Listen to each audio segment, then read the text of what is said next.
It's a pleasure to be back and talk to audiences who are so unbelievably responsive. I had a guy who's a paramedic in the front row last week, and because I'm a child, I said, have you ever pulled anything out of anybody's bottom? And he went, oh, not at work. And then his wife went, oh! And I couldn't look at the two of them in the eye for the rest of the gig. It's an awful affliction. You can't talk about that area of the body. You have to be very, very careful. Jerry Adams, the president of Sinn Féin, we all know Jerry Adams, had a prostate operation recently in America. And people went, oh my God, who paid for it? That is not the issue. Somebody had to anaesthetize Jerry Adams, which means you have to get the patient to count backwards. How terrifying would it be to be in a room with Jerry Adams looking at you going 5, 4, 3. You would cack yourself.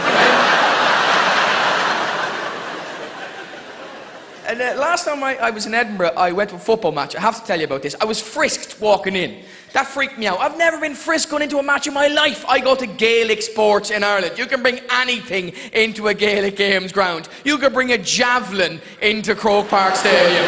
What's wrong with that? My umbrella's broken. Why are you bringing in a pointy stick? There might be cocktail sausages. Get one for me. I will get one for you, right? So I walk in and he frisks me and all I have on me is a fruit snack pack from Sainsbury's, which is just slices of an apple. He goes, you can't bring that in. I said, why not? He goes, an apple can be used as a weapon. I said, I'd like to see you in Hellman province. Some lad shooting at you and you hoof a golden delicious at the side of his head. Besides, it's not an apple, is it? It's slices of an apple. What do you think I'm going to do? Smuggle in the individual parts of an apple and then painstakingly reassemble it like a simple sniper rifle and kill somebody? You might, mate. What are you talking about? You're selling burgers upstairs. That's a bit of a risk. How do you know one stitch them back together to form an angry bullock and herd it onto the pitch? What will happen then? He goes, I don't know. No one has ever thrown an apple at a football match. What was famously thrown at Luis Figo when he went from Barca to Real Madrid? Anybody know? A pig's head. Even that day, when the perfect accompaniment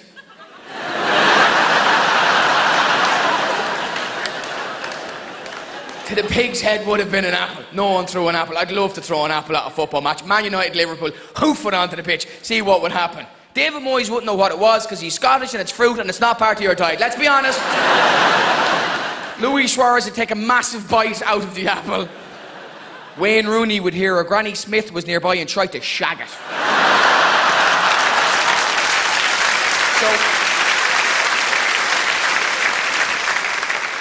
what did I do? I ate the apple, because that's what normal people do. We eat it, you consume it because you don't want to waste it. It's the same reason you see people drinking 3 litres of water at the airport when you can only get 100 millilitres through the checkpoint. Have you seen that? That's too big to bring through. Well, screw you! I don't even want this, Mary. I don't even want it. I'm going to have a piss to make room. My liver is floating above my lungs. I feel a little bit bloated. Stop drinking it. I'm not giving that prick the satisfaction of it.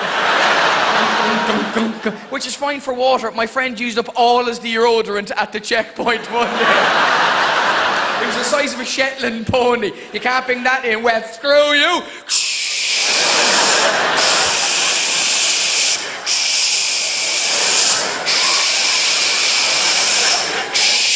He's mental. It was a roll-on. 2 white patches over a black leather jacket. He looked like a dairy cow. Someone tried to milk him into duty-free.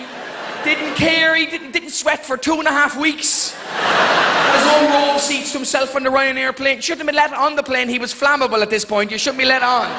Right? Don't you laugh at that. 2 sniffer dogs died of solvent abuse that day. But he stood up to authority. I never stand up to authority. My girlfriend is the authority in our house, and I'll give you a tip. Never do this, and I will leave you with this. She roared at me the other day because she's a clean freak, and she went, have you ever cleaned out the lint drawer of the dryer? I said, I didn't even know we could keep chocolate in the dryer. You've been a pleasure to talk to. See you again. Good luck. Bye-bye.